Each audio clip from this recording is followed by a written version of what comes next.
This is LBC from Global, leading Britain's conversation with Nick Abbott. Hello, boys.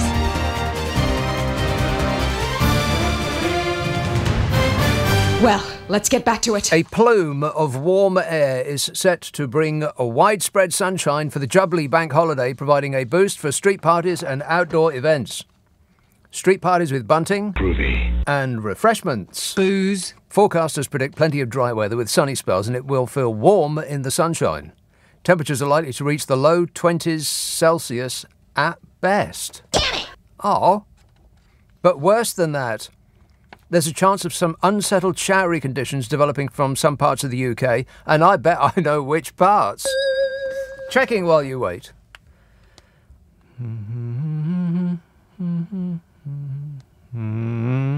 Aha! Just as what? Well, this is Glasgow. Not raining tonight, not raining tomorrow. You'll actually have sun on Saturday. Do you have anything to wear in the sun? No. Monday raining, Tuesday raining, Wednesday raining, Thursday raining.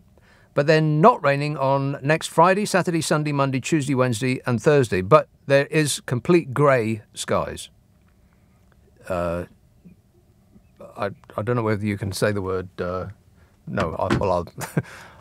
was thinking of a Glasgow expression which would sum up that weather, and then I remembered that it might be rude. I apologise in advance for everything I didn't say.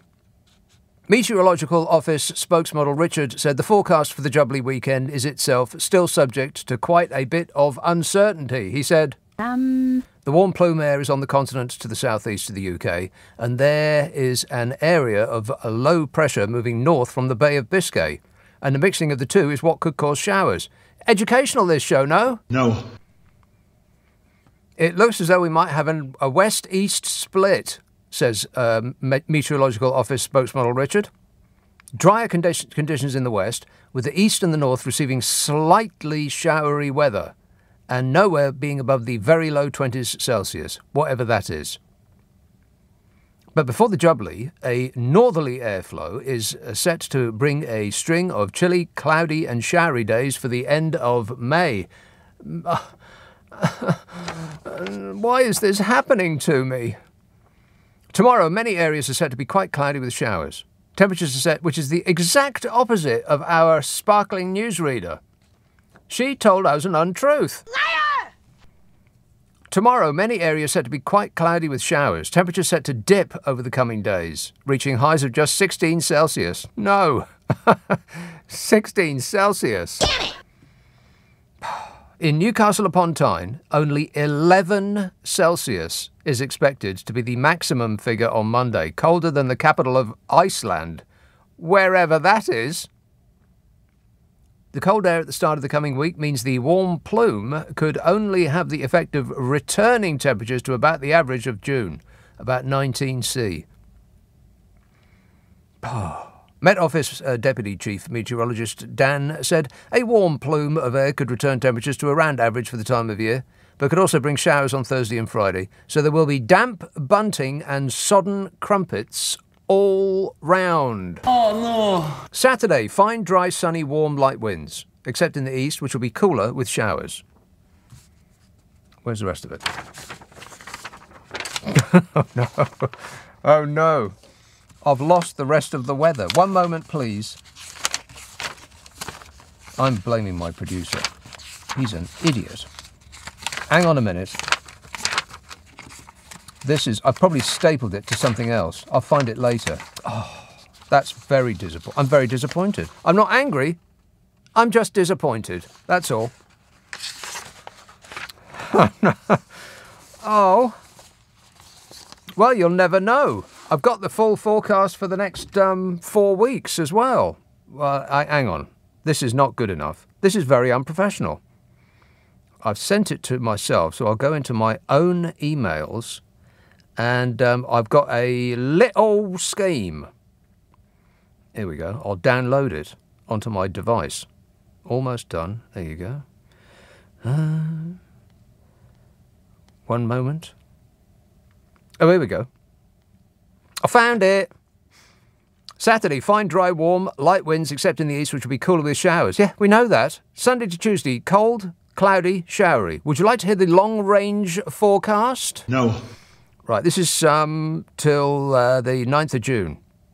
Eastern areas, cooler, cloudier, with showers at the start, drier weather and sunnier in the west. Then, into the rest of the week, mainly fine and dry, occasional rain and showers, mainly in the east. And for the bank holiday weekend, a chance of more unsettled showery conditions, stronger winds, easing, temperatures around average. Then, the middle 2 weeks of June. This is it, people. Actual proper summer. Good luck, everyone. Fingers crossed. The middle 2 weeks of June. Showers at the start of this period, but then likely to bring more settled conditions, with most areas being dry. Winds will be light, temperatures possibly warmer than average. Winds will be light, with temperatures possibly warmer than average.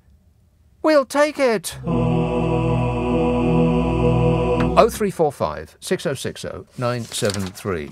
These people are very keen. What do they want? Humberside. Hello, Charles. Oh, hi. Charles. Good to be on your show once more. Is it? Now, I have to use the word allegedly regarding what I'm about to say. Mm-hmm. And you studied the subject, I believe, at university. Allegedly. The Prime Minister's mind. Oh, yeah, the Prime Minister's mind. Let's check in with the Prime Minister's mind. Yeah, still nothing happening.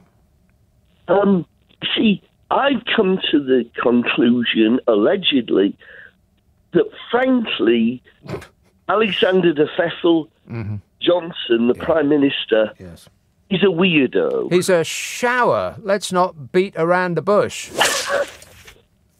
I'm wondering, what's the definition? I mean, given his love life alone, Yeah. I mean, I'm wondering, frankly, whether he's a nut. What kind of a nut? Well, one that he's already cracked by the sound of it. Right, a cracked nut. Yeah. I wonder how Carrie is, by the way. I don't care. She's actually not that bothered.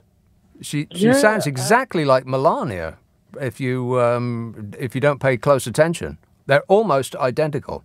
Thanks a lot, Charles. 0345 6060 973. Bruce emails the three great plagues of our time: COVID, monkeypox and bodger. Can't anyone work out how to get rid of him? He's completely immune. He's impervious to everything. Nothing sticks. He's like a giant slab of Teflon. We desperately need help, says Bruce, who just can't stand it anymore. Yeah, I know.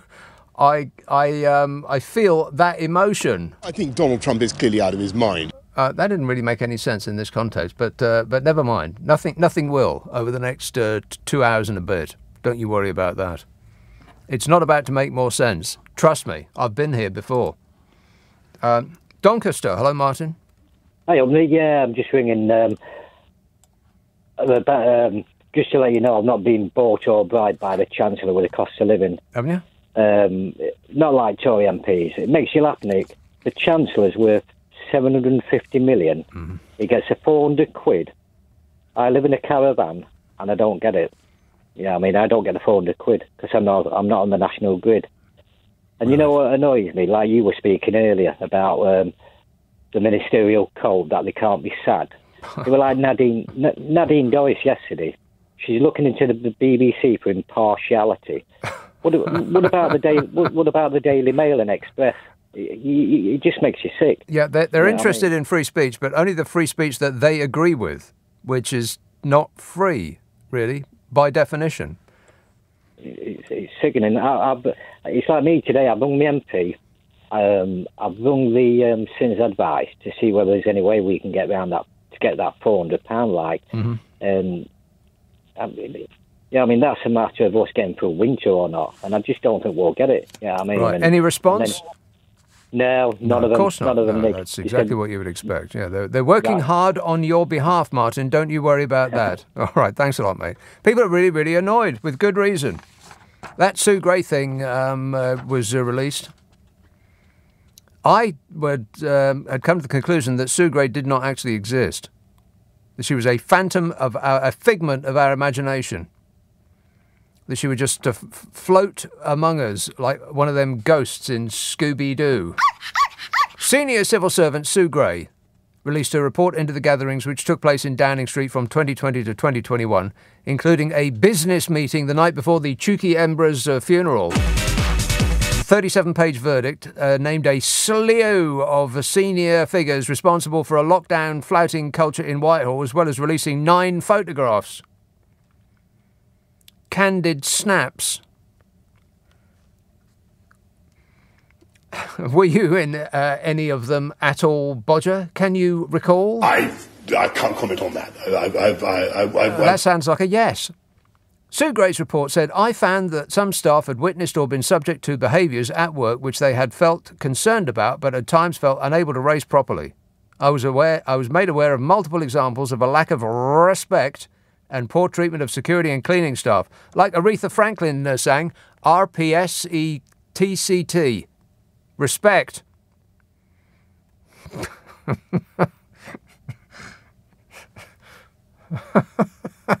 I had no idea I was going to say that. Get Aretha Franklin on the phone. She'll explain. The report found that members drank excessively at gatherings such as the Downing Street Christmas party. At Jesus' birthday! You believe that? Members drank excessively at gatherings such as the Downing Street Christmas party on December the 18th, 2020, and the next morning cleaners found red wine was spilled up the wall. A leaving do for one of the one of the PM's members of staff. At that do, the PM can be seen with multiple members of staff, and there are bottles of refreshment on the table in front of them. Booze. At this point in the pandemic, rules prohibited indoor gatherings of 2 or more people. As in, not allowed. An exception was made if the gathering was, quotes, reasonably necessary for work purposes. Is a Christmas party reasonably necessary for work purposes? No. The Working Safely During Coronavirus guidance at the time said only absolutely necessary participants should physically attend meetings and should maintain social distancing of 2 metres. There is nothing in the guidelines that would suggest that drinking, socialising or other types of work event along these lines would have been allowed. And it's hard to be 2 metres apart from somebody if you're sitting on their lap.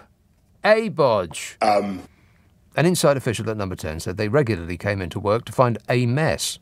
Well, yeah, this guy. Yeah. Wait a minute. Yeah. Oh, God, he's here again. Maybe that's what I'll call him. That's what I'll call him from now on. A mess. Sources inside Downing Street also described party attendees mocking lower-paid members of staff, including but not limited to, security staff when they tried to raise concerns or put a stop to the ongoing party. That's what cleaners faced when they had to come in and fix up the place the next day. These workers were classed as frontline or key workers and were therefore not generally furloughed or able to work from home. And I bet they wouldn't have got any sick pay if they'd actually caught the invisible bat menace. Countless NHS, police and other key industry staff died from coronavirus after continuing to go into work while being laughed at by our leader. In Parliament yesterday, he told the House of Commons he accepts full responsibility for any wrongdoing. He's funny, no? No. 0345 6060 973. Text 84850. Email nicka@lbc.co.uk. If you're on Twitter, it's at LBC. Friday, Saturday, Sunday night at 10. Nick Abbott, LBC. This is LBC with Nick Abbott. Call 0345 6060 973. Tweet at LBC. Text 84850. And remember, darling, I don't work before 10 in the morning and never after 4:30 in the afternoon. Those are the Downing Street rules. 0345 6060 973. Jennifer tweets, Fishy Sunak suggests that wealthy individuals donate their 400 quid to charity. They didn't get wealthy by giving their money away. Well, you got that right. Gary says, in the early hours of this morning, I heard Steve Allen say that he had seen you wearing a cap, the sort of cap that Jeremy Corbyn would wear.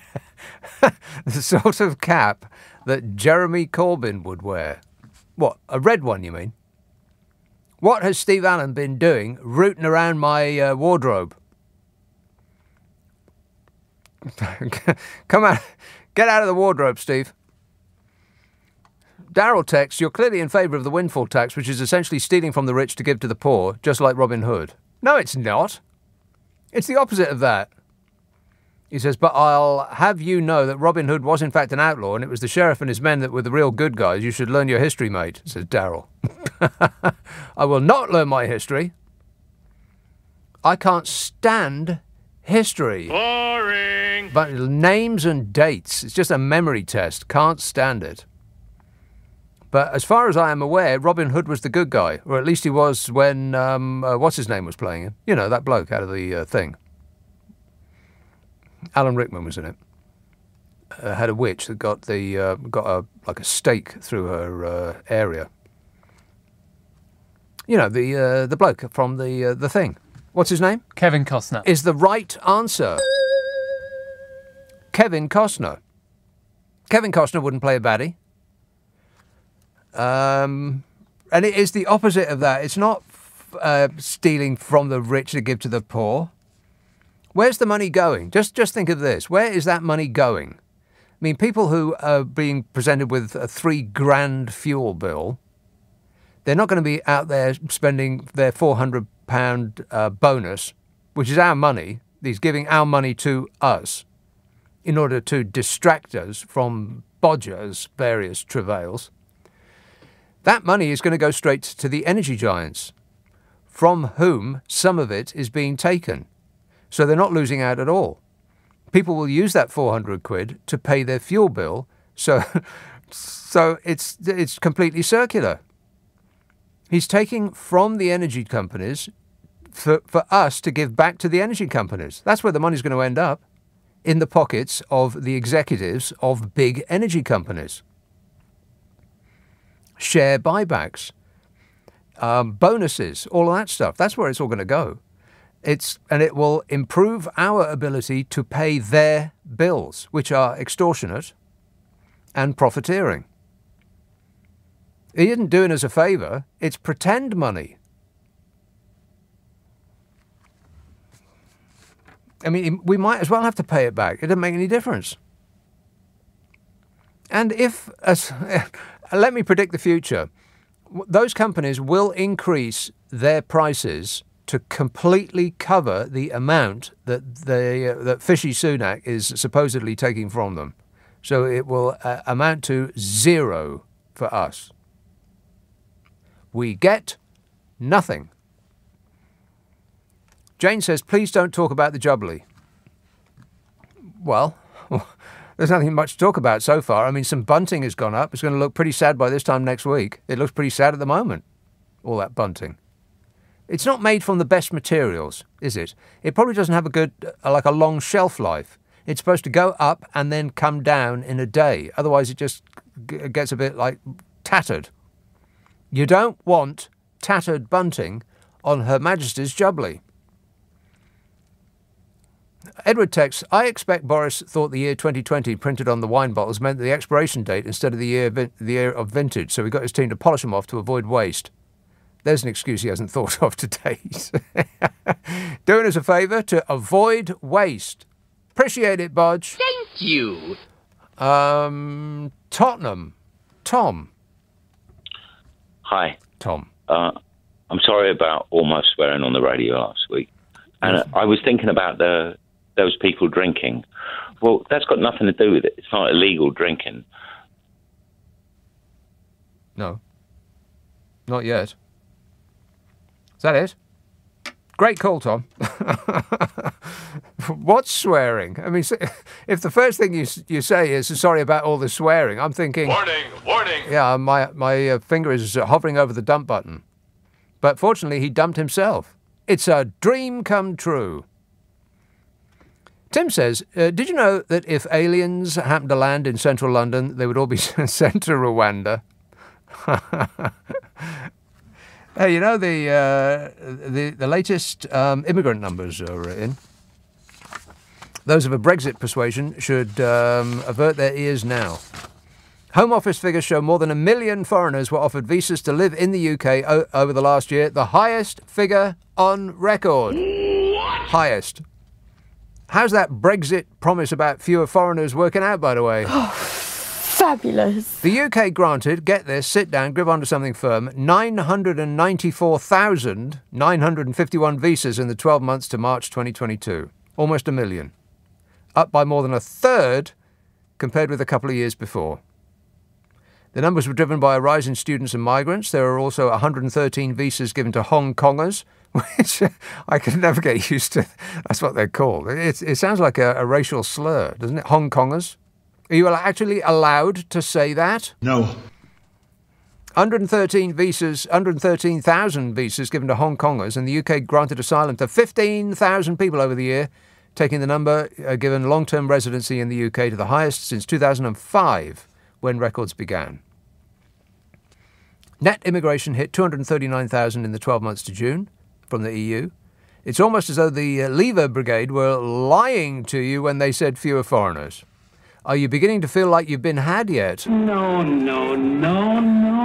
Of course not. Too much loss of face to admit that. Critics said figures betrayed Boris Johnson's pledge to reduce immigration at the last election. Bodger Johnson's word, not reliable.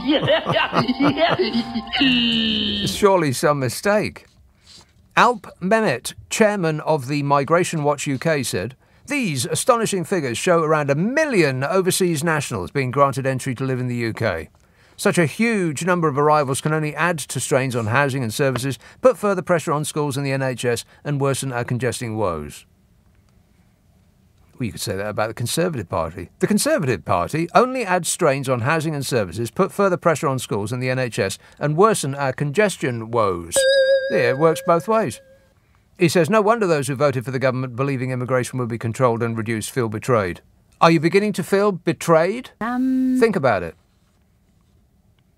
And why are we getting this number of people coming over here, stealing our biscuits, when we were promised that there would be fewer foreigners coming over here if only we voted to leave the EU? Well, irony fans, the Home Office said the rate of asylum seekers granted permission to stay in the UK is at its highest in more than 30 years due to Brexit. What? The Home Office said that. And there's a very good reason for that. The UK granted asylum in 3 in 4 of the 14,000-odd applications that it reached a decision on in the 12 months to March just gone.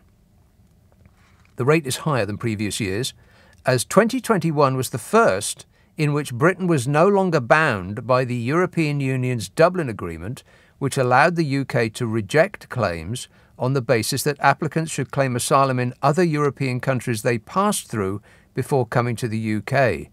Because we've left the European Union, we can't send them back anymore. Funny, no? I mean, it's almost as though the exact opposite of all of the promises that were made to get people to vote to leave the European Union have come to be. The precise opposite of every single promise has come to pass. How's that reduction of VAT on fuel working out for you? Oh, that's right. They lied about that too. The £350 million for the NHS. No, they lied about that too. Is there anything that they promised that has actually come to pass? Anything at all? Stronger vacuum cleaners? Not yet. Still waiting. But they couldn't possibly suck more than this government. 0345 6060 973. Text 84850. Email nick@lbc.co.uk. And if you're on Twitter, it's @LBC. Look at the time. Blimey, doesn't it fly when you're out of your mind? It's 10:30 on LBC. The news headlines with Serena Farrow. Leading Britain's conversation. LBC with Nick Abbott. Hello, number please. Trying to connect you. Sorry to keep you waiting. Yes, Ranjit, sorry to keep you waiting. Oh, yeah, you okay? Yes, good, thanks. Yeah. Nick, are you aware of the petrol dollar theory? The what now? You know, when it's called the petrol dollar theory. Are you saying petrol oddly? No, petrol. Okay, anyway, what it was the Americans. Spell petrol. It wasn't petrol. It was petrol. Spell it. Petro. Dollar. Petrodollar. Okay. Yeah. theory, yeah, where the Americans used to send money over to America. The Americans, wait a minute, the Americans used to send money over to America. No. Start again. To Saudi Arabia, yeah. Saudi Arabia, yes. And in return get oil, and then the Saudis used to reinvest that money in America. So they used to basically get the oil for nothing, yeah? Okay. Well, no, it depends on how they reinvested it. If they reinvested it by providing funding for schools, then yes, America got it for nothing. But if they reinvest it by buying American companies, then no, they didn't get it for nothing. No, yeah, and that was partly where the first Gulf War happened, because Saddam Hussein said, I'm quite happy to sell you the oil. I'm going to get to my point in a minute. I'll sell you the oil, but I'm going to invest my money elsewhere, and they didn't want that to happen, right? So what Rishi Sunak's done this week is, right, now people like me who can't afford to pay my electric and gas, if I can't pay, would get prosecuted. Yes. Yeah, and it would cost the government more money because I'm already on the breadline, and I'm going to get prosecuted. I might not be able to pay for it. It's going to be legal aid and stuff like that. Yeah.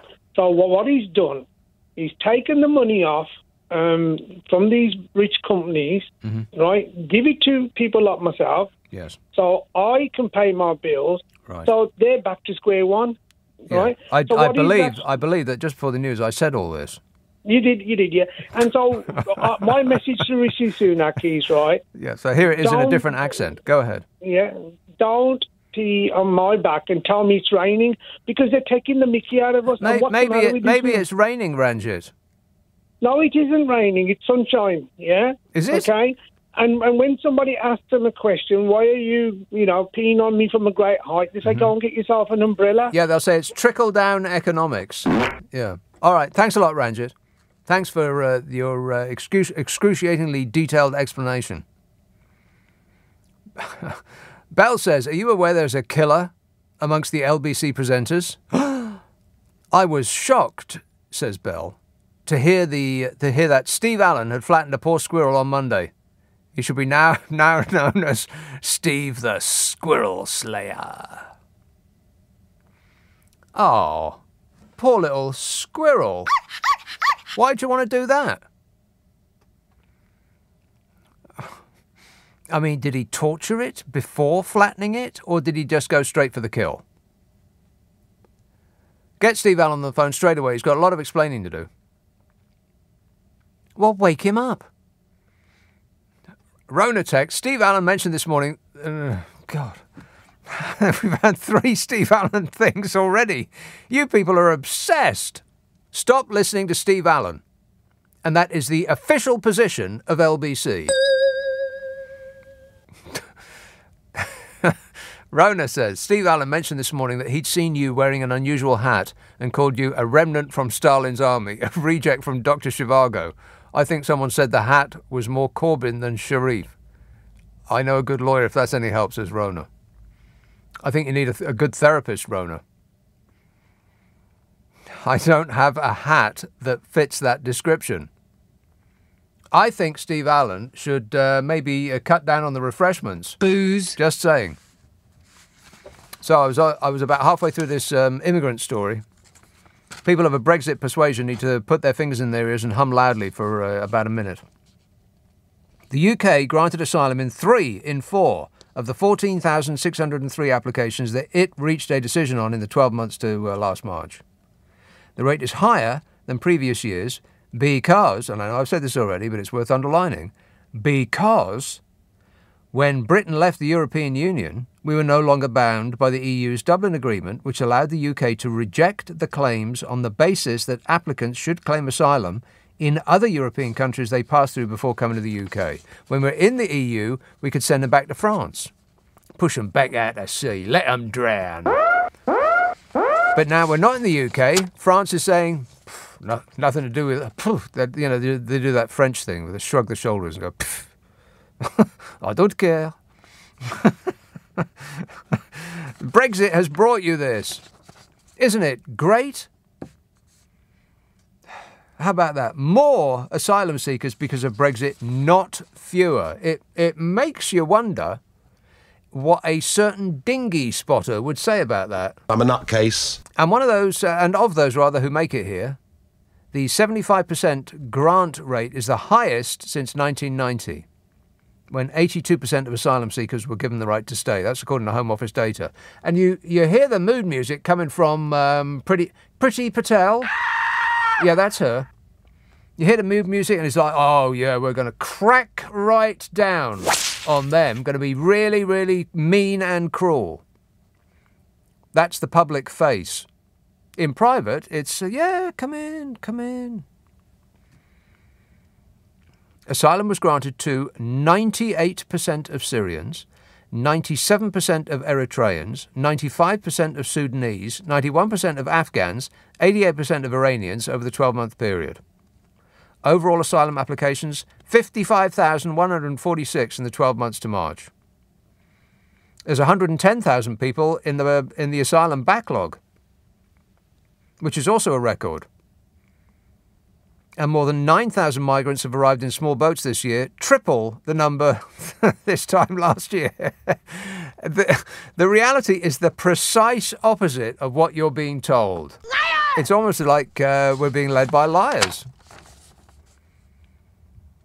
Priti Patel, the Home Secretary, has announced a new asylum action group. That sounds like they're really getting it done. They're an action group. They're going to find ways to streamline applications. Yeah, you'll put your application in and you'll hear this. No.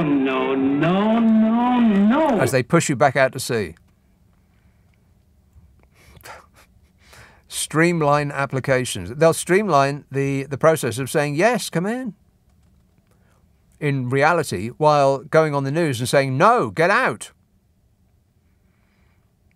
Data shows that 76% of asylum claims came from men aged 18 to 29 were granted, despite Patel claiming that 7 in 10 Channel migrants were economic migrants. See, if they were just economic migrants, we'd turn them around and boot them out, or she would. But 76% of 18 to 29-year-old men who claimed asylum were actually invited to come on in.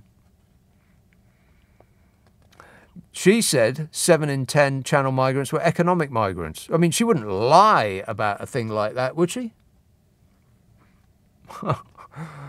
How's Brexit going, by the way? Brexit's going great. Glad to hear it. There's some good news. 0345 6060 973. You can text 84850. Email nicka@lbc.co.uk. And if you're on Twitter, it's @LBC. David says the Crime Minister takes full responsibility for the illegal parties in Number 10, even though he lied about them for months and still thinks he's entitled to his position.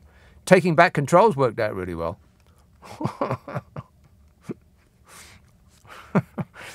Yeah.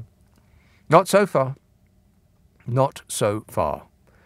Sue says, did you go to the Chelsea Flower Show? No, Sue. Have you seen the price of the tickets to the Chelsea Flower Show? That's ridiculous. She says, I saw it on TV. Most of the show gardens just looked too formal and didn't look like proper gardens. I have a small garden with lots of pots with annuals. I love it, says Sam. No, wait.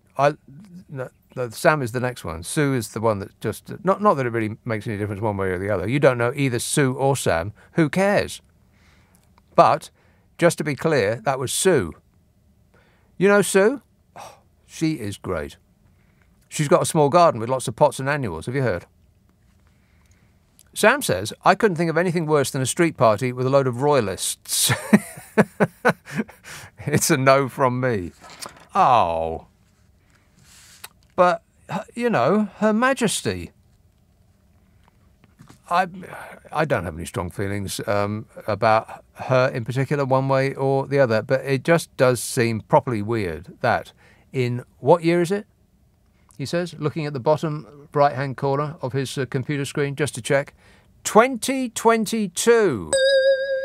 We are still saying Your Majesty. I mean, just pause and think about that for a minute. What a ridiculous country this is. Joanne says, how on earth are you going to fill a 3-hour show tonight, given that it's been a slow news week thus far? Nothing to see here. I think it's time to move on. Oh, my God. If I hear that from one more Tory nodding dog, I am going to... I'm going to vomit so hard, I will add to the mess up the Downing Street walls. They all say the same blooming thing. It's excruciating. Well, you have to remember that Boris Johnson got all the big calls right. No, he didn't. He got all of them wrong. Every single one of them wrong. Well, he's delivered Brexit. No, he hasn't. They're still fighting about Brexit. They'll be fighting about that from now until the end of time. Partly it's because he doesn't want it to be done, because it gives him an excuse to pick fights with Europe, which is what he thinks is going to win him the next election. It's just the French being mean to us. Whinging and whining and moaning. This sort of grievance politics. If only the French weren't being mean to us, everything would be so great. That's what they're going to fight the next election on. That and the war on woke, believe me. Can't remember what I was talking about now. I'm getting very, very emotional. Calm down. I'm trying. Paul texts, Johnson has removed honesty and integrity from the ministerial code, like a vampire removing garlic and a crucifix. Oh, that is painful. Isn't it just? I mean, good grief. I'll get to that in a minute. Don't let me forget, this is very, very important. It's a major capital letters, big news story. Big news story, major capital letters. Just like that nice lady said. 0345 6060 973. Text 84850. Email nicka@lbc.co.uk. If you're on Twitter, it's @LBC. Friday, Saturday, Sunday night at 10. Nick Abbott, LBC. Leading Britain's conversation. LBC with Nick Abbott. This is absolute tosh. Paul texts, Johnson has removed honesty and integrity from the ministerial code like a vampire removing garlic and a crucifix. I've read that before, but this is a setup to this. In news fit for a banana republic, Bodger Johnson has watered down the ministerial code and blocked a bid to give his ethics advisor the power to investigate him. What? Just days after Sue Gray's report slammed Number 10's leadership for the culture that led to Partygate, the Prime Minister himself issued a new version of the rules for himself, allowing himself to break the rules without resigning.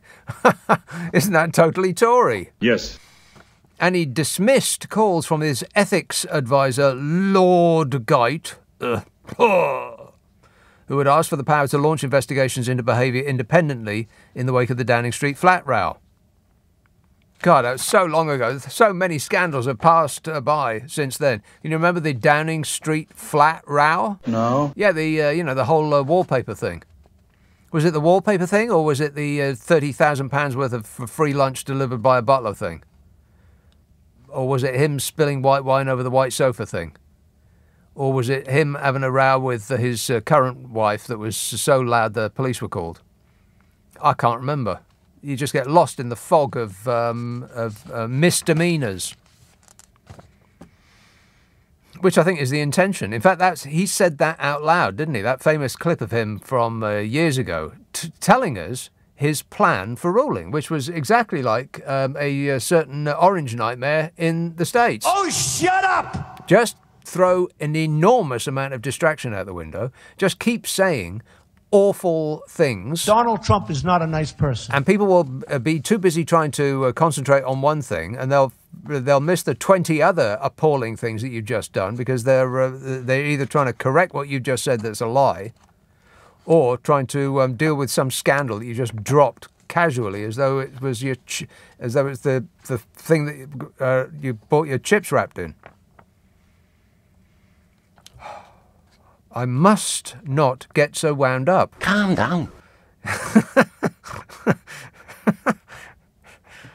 I'm trying. Bodger dismissed calls from his ethics advisor, who had asked for the power to launch investigations into behaviour independently. He's an independent advisor, but he's not allowed to act independently. Yeah, that sounds like Bodge. Yeah, all over. Lord Geit told the Prime Minister his confidence had been shaken by the scandal over who funded the refurb of the Prime Minister's flat, and that the episode demonstrated insufficient regard or respect for the role of the independent adviser. That was then. This is now. The Mirror understands political aides in Number 10 discussed plans to strengthen Lord Geit's role before the what? The Mirror... Well, see, they were drunk at the time when they were discussing this. The Mirror understands political aides in Number 10 put down their glasses long enough to discuss plans to strengthen Lord Geit's role before the publication of the Sue Gray report, and that they then had to put them to the PM to give his permission to strengthen the role of the person who would investigate the Prime Minister. And, no surprise, the Prime Minister decided that it would be best if no one had the power to question him. It's also very much what would Donald Trump do? So the independent advisor on the ministerial code will get an office, a staff and a website, like a real worker. But the government announces he will still need the consent of the Prime Minister before launching his own probe. So he's not like a real worker at all. He's more like a rubber stamping machine. Or one of those nodding dogs that used to sit on the back shelf of cars. And the Prime Minister will still have the final say on whether to hand out any punishment for wrongdoing by a minister, including himself. The most amoral, feckless layabout that's ever led this country is to be judge and jury of his own behaviour. What could possibly go wrong? Meanwhile, a new version of the Ministerial Code, that is the Code of Conduct for Ministers, including the Prime Minister, was published. It now states that what happens in Downing Street stays in Downing Street. Pretty much that's it. Whoever is the junior member present must fetch the refreshments in a suitcase. Booze. It says that too. All women are to be top Tory totty and bonus points for having a stripper pole in their front room. Disgusting. And whatever you do, don't tell the current wife. Those are the new rules. They came with a raft of watered-down punishments available. Previously, it was expected that any minister who broke the code should offer their resignation. But from today, the options open to the PM where he retains confidence in the minister, including himself, will include some form of public apology, remedial action or removal of ministerial salary for a period. You believe that? The policy statement announcing the changes read, "It is disproportionate to expect that any breach, however minor, should lead automatically to resignation or dismissal." Are you kidding? It went on to say that the advisor's new office must be mindful of the need to avoid incentives for trivial or vexatious complaints, which means complaining about anything the dear leader has said or done, which would vex him. In a letter to William Ragg, chair of the Public Administration and Constitutional Affairs Committee in January, Lord Geit indicated that he believed his office should hold the power to launch the independent investigations himself without permission from the PM. Well, of course they blooming well should. What's the point of him if he's got to wait for the Prime Minister to launch an investigation into the Prime Minister? And he wrote, "I would expect by the time of my next annual report in April to be able to describe the role of independent adviser in terms of considerably greater authority, independence and effect consistent with the ambitions for the office that the Prime Minister has set out." Well, we know how to treat what the Prime Minister says about anything. Liar! Just ignore it. You don't know Bodger very well, do he? The only independent investigator is a fired investigator. Ain't that right, Bodge? Yeah. Wait a minute. This man has taken this country and turned it into an international laughingstock in 3 short years. I mean, just imagine what he can achieve by clinging desperately on for another 2. I mean, we'll be lucky not to wake up and find the entire nation up on bricks and Bodger's nicked the wheels. What a way to run a country, eh? Dreadful. 0345 6060 973. It is amazing what is happening in this country. Would anybody like to lay me a bet that the next general election doesn't happen? Not a lot of money, just a little bit, just to make it interesting. Bet now, bet now. I bet the next general election doesn't happen. And it will go something like this. Well, because of unprecedented world events, the Prime Minister has decided on our behalf that it would be best to postpone the next general election. It's what the people want. He is getting on with giving the people what they want. And don't forget that the Prime Minister has got all the big calls right. And there was the vaccine rollout. And he got Brexit done. And all that nodding dog stuff that all of his sycophants spew out as though they've been learning it by rote like robots. Correct. They all say the same blooming thing over and over and over again. I don't think that we'll have another election in this country. Not a free and fair one anyway. I mean, they will rig it so much in their favour. I mean, it already is in their favour, but not the guarantee a win 100% of the time. They're working on it.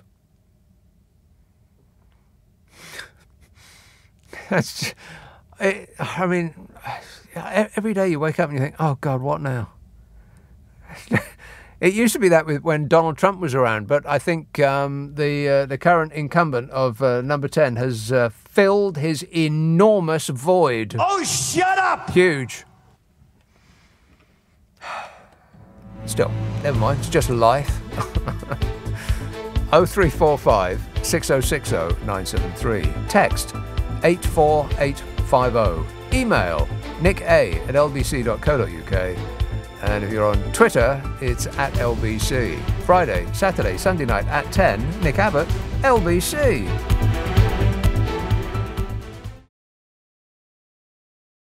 This is LBC from Global, leading Britain's conversation with Nick Abbott. You're joking.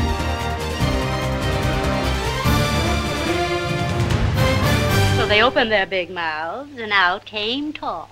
Talk.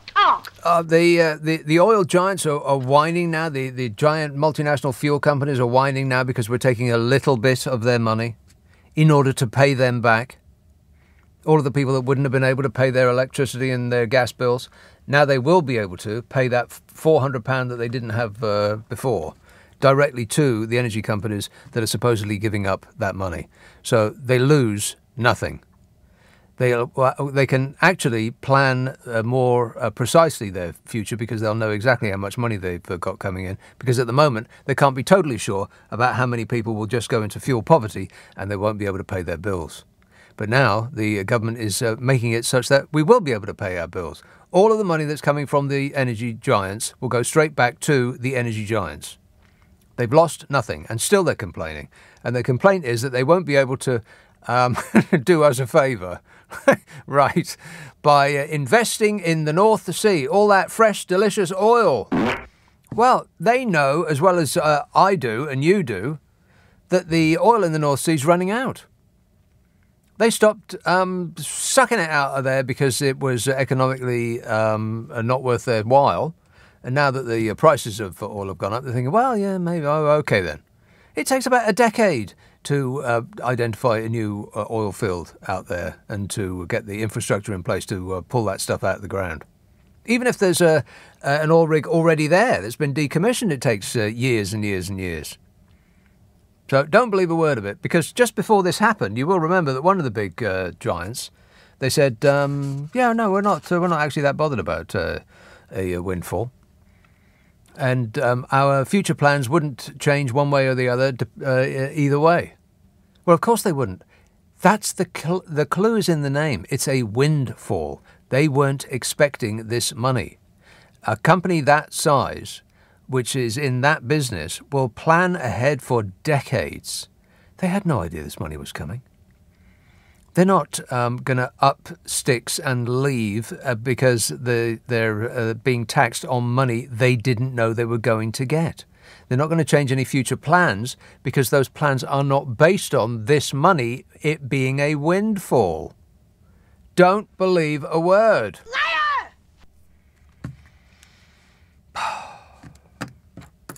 It gets exhausting. I'm going to have to stop reading social media because it's like twisting my melon, man. He's calling Q. Hello, Kieran. Oh, you're right. Yes, good, thanks. Gordo, can I just say the first thing? Like, and I know you hate compliments, but you're incredibly charismatic, and you've kept us all sane during lockdowns. How many we've had them? I think we had 5 or 6. Right. I mean, I don't even know. I appreciate it. Thank you. And I was going to say, what we're talking about, the changing of the ministerial code, this is all the creeping authoritarianism. And, well, we're basically on our way to fascism at the moment. Did anyone expect in America we would have a coup, an attempted coup? No. And there's a possibility of a second one. And are we not seeing parallels with Russia in their disinformation? Yes. If that regime falls, and if he's in a circle falls, I think we're going to find out exactly what meddling's been going on. We've already got some info in the Mueller report about their meddling within our democracy. Yes. It's really worrying. Fiddling about. Yeah. Disgusting. Exactly. But yeah, don't you find this quite, I mean, in a way, alarming. I used to be, and I used to be quite depressed. Well, I would say, and I think now I'm quite relieved because all I've been expecting to happen is happening, and it's been happening, and the media's been talking about it, and no one's been listening. Even now that the media, certain parts of the media, the billionaire offshore foreign-owned press, they are trying to bury this. They've been trying to bury it from day one, and they're just thinking of any other story to distract our attention. I mean, can I list them quickly? Go on. They're selling off the Channel 4, the BBC. They're taking over the Electoral Commission. Now it's going to be in direct, I don't know, direct rulership by the governing party. Yeah, they will be able to decide whether the election is fair, honest and true, dependent on, presumably, whether they win it or not. Exactly, voter ID. I know Boris. I've met him twice. I can't say too much because it might be libelous. I don't know. But well, I'm sure everyone can see what's going on. Almost certainly. If you've met him in any social setting, what you say next is almost certainly libelous, unless you can prove. Unless you've got photographs. Have you got photographs? I say, Nick, yes. Sorry to interrupt you. Go on. Can I just say? All the parties, Labour, Lib Dems, every single one of them is culpable to why this is happening. Huh? You know why we got here? Due to voter apathy. Yes. If you don't follow your principles, and to be honest, the Lib Dems ain't great too. I'm not going to say too much there, but if you've allowed this to happen. I know you're getting angry, but the reason why people don't vote is because they feel there's no other. It's like a nihilist way that there's nothing. Don't say it. There's no one out there. They're all the same. Oh, for crying out loud! Exactly. Of course there is. There's somebody else. There's the least bad option. Just do it. Yeah. All right. No. I will. No. Do you vote, guys? Do you vote? Even if they're the less worst of them, but just vote. Yeah. Okay. Excellent. Thanks a lot, Kieran. 0345 6060 973. You must vote. No. Says everybody under the age of 50, which is why everybody under the age of 50 is screwed in this country, and everybody over the age of 50 who will go through a sandstorm in order to vote. They'll do okay. The government's pulling out all the stops to try to bring the oldies back on board by chucking you a bit of money. Not very much, just a little bit.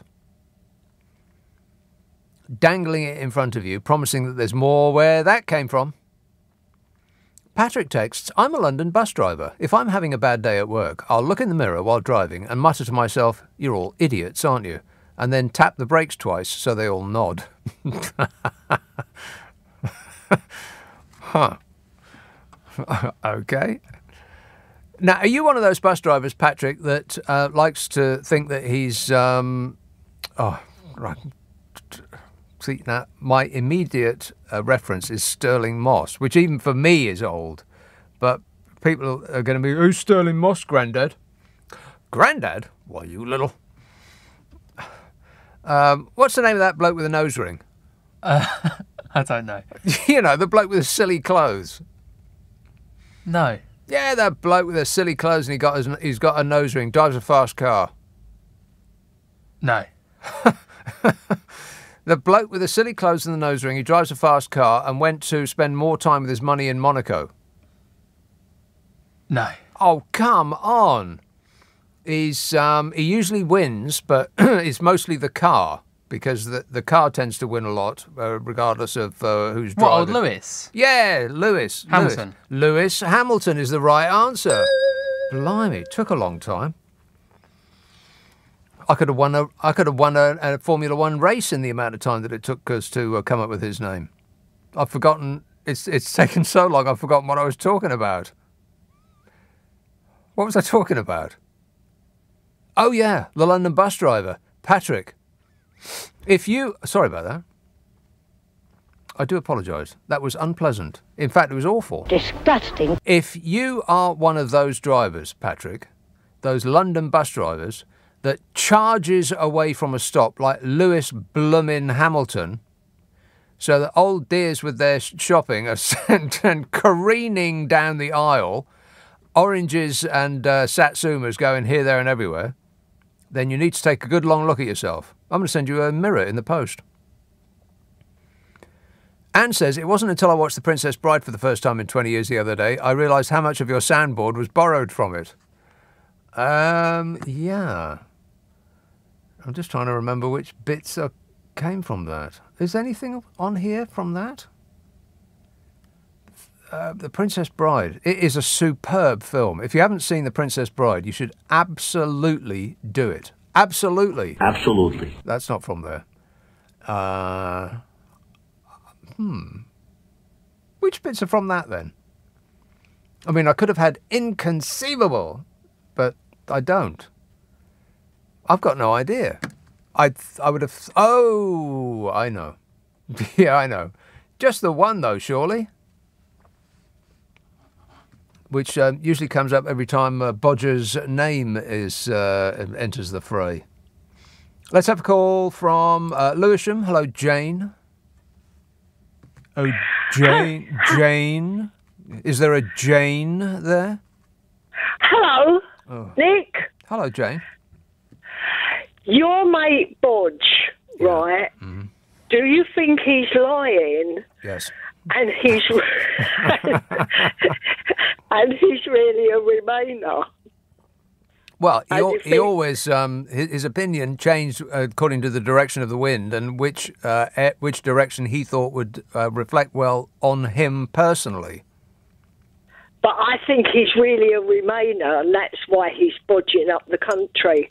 And I don't think he likes us English. Right. You know? Right. Yeah, because he was born in America, wasn't he? He's really trying to mess up the country.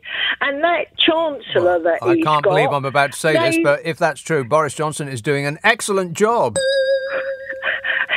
Yes. But Nick... Yeah. Right... Nick, yes. But we've got I'm here. the motoringparty.co.uk. Look us up. I won't. The motoringparty. The motoringparty.co.uk. Yeah, sounds great. We're the only ones that can sort this lot out. Oh, right? well, then we're doomed. I think Bodge is going to try and give us trouble. What's this about he's taken over the Electoral Commission? What's he doing there?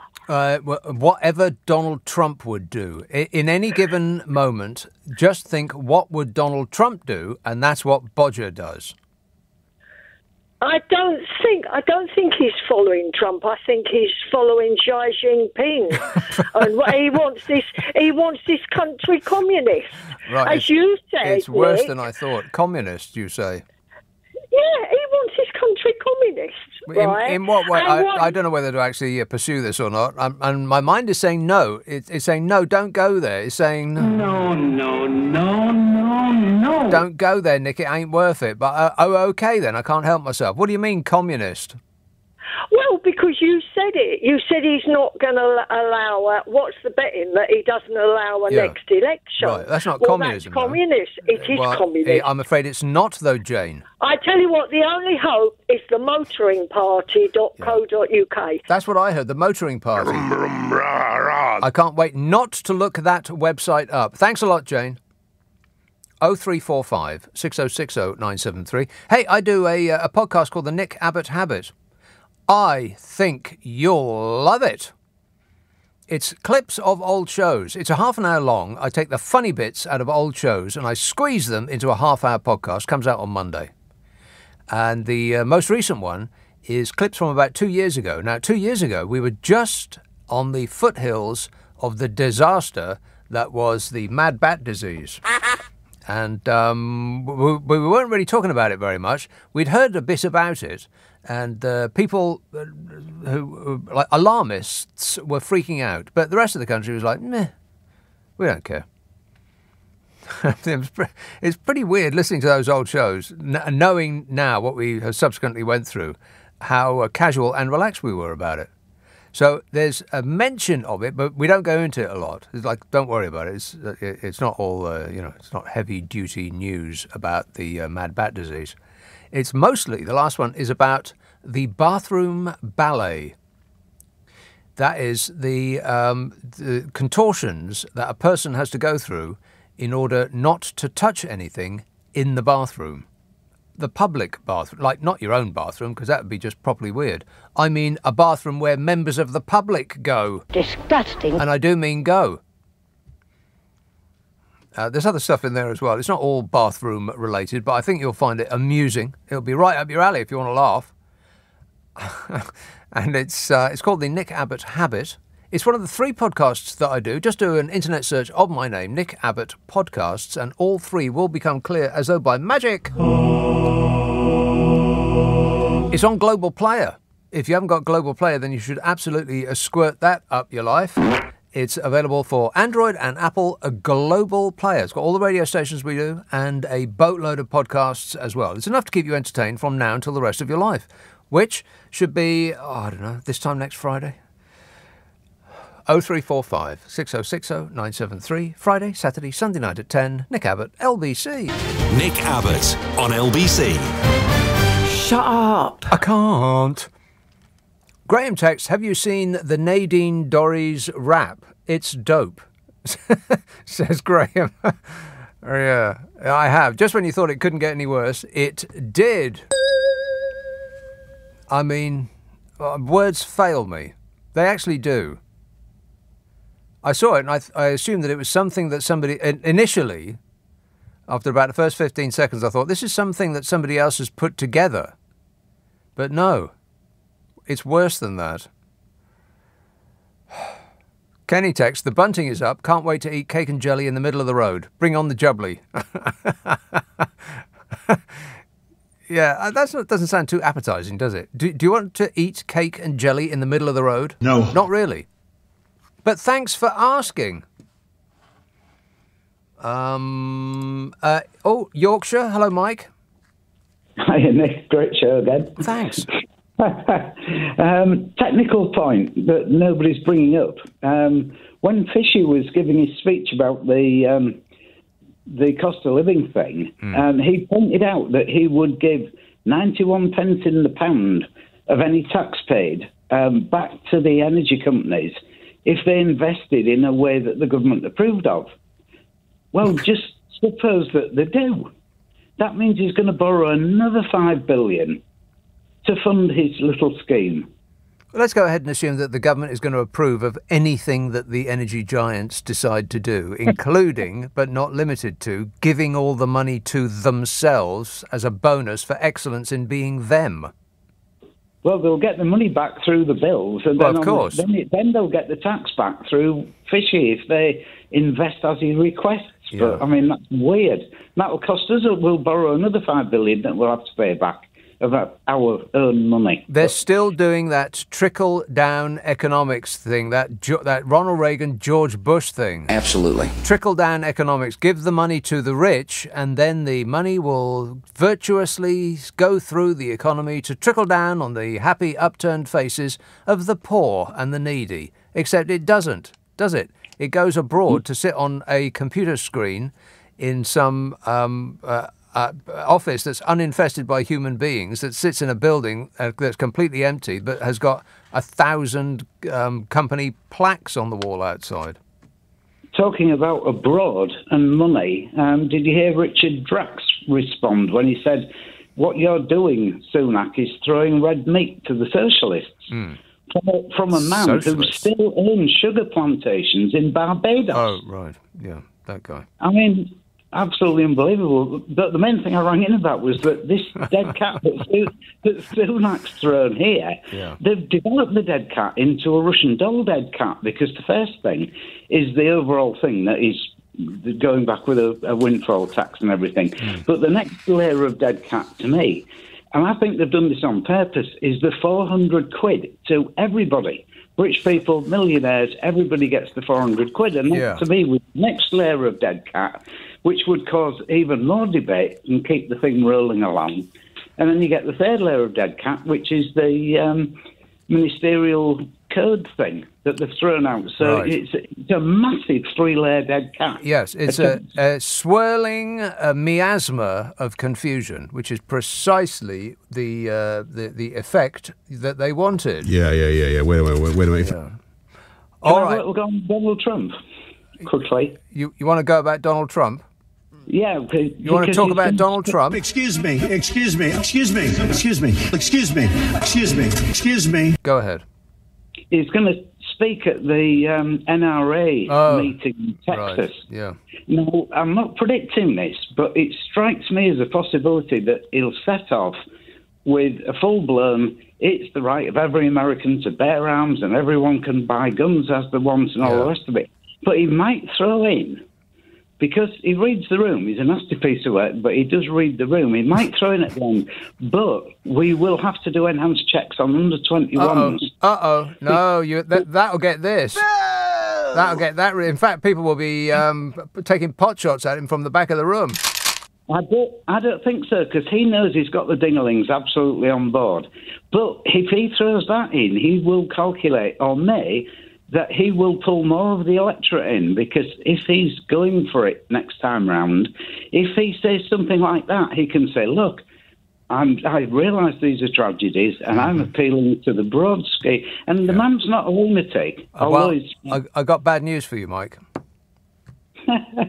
I do. He's spoken already. We actually know what he said. He was appealing to, his usual crowd. I think he said something like, "The American dream is dead." Yeah, he said, "I know nothing." Yeah, or words to that effect. All right, thanks a lot, Mike. Cheers, mate. Trump has spoken already. Former President Donald Trump. I'm president. Can you believe it? No, we're still stunned, Donny. But we've got, more pressing problems of our own. We've got your shadow running this country. Former President Donald Trump described the shooting in Texas as a savage and barbaric atrocity that shocks the conscience of every single American. He then asked the crowd to be silent as he read the names of those beautiful people murdered. Did he really? Wow. Oh, wow. Yeah, and then what happened? Were they silent? I think so. You think so? Yeah, they were silent just long enough. They were thinking about whether Guns or Us was still going to be open by the time the meeting finished. Gun sales have gone through the roof, by the way, in America, since the shooting in that school. And by the way, there's a mass shooting in America pretty much every day of the year. Every day of the year. Every single day of the year in America, a mass shooting. You only hear about the big ones, the really juicy ones. But it happens, and a mass shooting is something of the order of when 4 people or more get shot. There's one every day in America, and they're still doing nothing about it. Why? Well, let's think. It's because of the money, honey. The people that are making it impossible to do anything about guns, to do anything at all about handing weapons of mass destruction, let's not kid around, into the hands of deluded teenagers, doing nothing at all because of the money, honey. It's got nothing to do with freedom. Freedom. Thank goodness for America, by the way, because otherwise we would be the laughing stock of the world. At least we're sharing it with someone. You know, like the golden boot. John emails, you say the Sue Gray report is in. What the heck are you doing? Don't you know, sir, that you are committing treason? You're not supposed to talk about it. Yeah, I forgot about that. We're supposed to have moved on. Has anybody moved on yet? No. No, we have not, despite instructions to do just that. Oh, but the Prime Minister's got all the major calls right. Oh, God, if I hear that one more time. He got Brexit done. How do these people live? I mean, I know how Bodge lives with himself because he's totally amoral and has no feelings other than for himself. But these quislings that he sends out in order to defend the indefensible, how do they live with themselves? I mean, talk about making a pact with the devil. Did they used to have a moral conscience and they just left it at the door when they became a minister? Who are these people?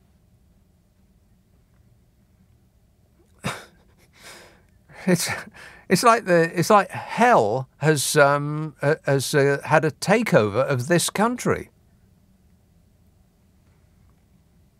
Archie texts, Sue Gray was meant to be the best thing since sliced bread. Her credentials were impeccable, we were told. Then her report came up with the wrong conclusion, and now she's the Wicked Witch of the West. That's Remainers for you. Wow. Wow, you're all over the place there, Archie. But good shot in at the end there. It's all the fault of Remainers, which I believe is pronounced Ramonas. So you got that wrong. Remainers. Right. Phil says, we've all been overcharged for energy. £400 is just a way of giving some of it back. It's not free money. No, it's not free money. It's just it's a little pass the parcel. We get the money from, not much money, by the way, 5 billion, which is peanuts to them, like literally nothing at all, spread amongst the fuel giants. They won't even notice it's gone. So we get that and then we give it straight back to them. The only benefit is that they know that income is coming their way, whereas at the moment, before the £400 was announced, there's a lot of people who would not have been able to pay their bills. So the companies could not guarantee that all of their customers would be able to pay their bills. But now they can guarantee it. So they can, I don't know, award themselves bonuses for excellence in being themselves, because they know that that money will be coming in. And that's precisely what they'll do. Investing in the North Sea, my eye. Is anyone believing that? No. 0345 6060 973. Text 84850. Email nick@lbc.co.uk. If you're on Twitter, it's @LBC. Friday, Saturday, Sunday night at 10. Nick Abbott, LBC. It's 11:30. The news headlines with Serena Farrow. Nick Abbott on LBC. Call 0345 6060 973. What's he got to be depressed about? Oh, blimey, where do I even begin? Heather says, Boris Johnson is building a tyranny. Time for the media to stand up. Yeah, well, don't hold your breath for that, Heather. I mean, Boris Johnson may be a tyrant, but he's the media's tyrant. I mean, you think he's going to turn Rupert Murdoch away if he comes knocking at the door? You think he's going to tell the Barclays to stick it? He used to write a Telegraph column for what he described as a chicken feed, a mere £250,000 a year for dashing off 1,000 words a week. You think that he's not going to be writing one for considerably more than that the moment that he leaves or is defenestrated from number 10 Downing Street? That's where he's going to be making his money. He's not going to upset them. He's going to do precisely what they tell him. Richard says, Boris has no obvious successor. However, eventually a Tory MP will emerge and Boris will retire to the Lords. Oh, God. That's right.